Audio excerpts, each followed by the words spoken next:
The problem with silence is how we are forced to start thinking about things we don't really want to. With silence, there's nothing to help block these thoughts out. We use noise to compensate for this feeling of emptiness. Music, chatter, leaving the television on as we fall asleep.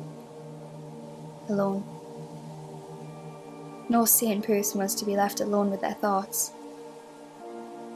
If we are lucky, we find someone that will help us block this nothingness out for some time. But more often than enough they disappear, and yet again we are stuck, and things get hard to deal with. Watching Jack move forward in his life so unaware is heartbreaking to me. He's happy.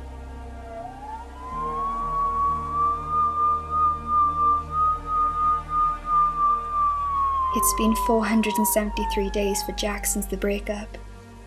I didn't like seeing him how he was, sad like a sunless sea. I watched him for days, weeks, sitting alone watching his phone for a message, anything to break his empty routine. It never came. There's only a few minutes now until midnight, until the start of a new year. He's without a care, and why shouldn't he be? This year has been hard for him, but now he has something in these fleeting minutes worth smiling about. Yes, I am in love with Jack. I always will be, but there is nothing I can do. You never know when your last moment together will be, and if you did, would you do anything differently? Seeing Jack happy, like this, is all I've ever wanted since I've met him. And that is why I can't end it like this. I deserve to see him smile. He doesn't deserve to be cold and empty and left with silence to contend with. No. Now is the best time to act. There's something magical about midnight on New Year's Eve. Like anything can happen. It's a fresh start, a new beginning. Realistically, it's none of these things.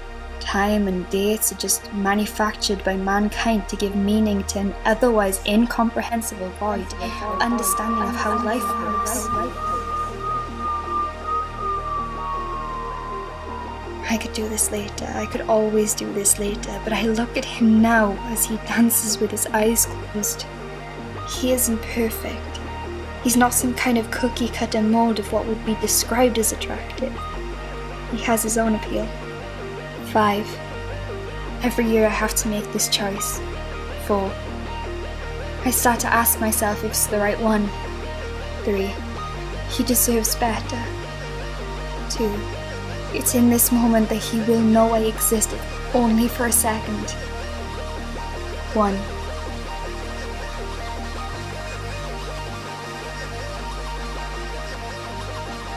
I'm sorry, Jack.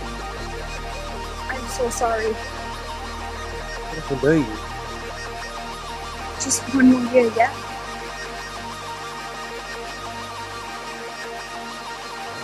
Thanks. I promise. Just one more. I'm not ready yet. I'm not ready to let you go.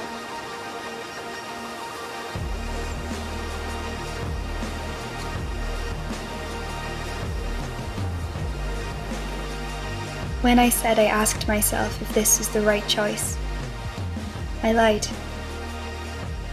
I stopped asking myself a long, long time ago.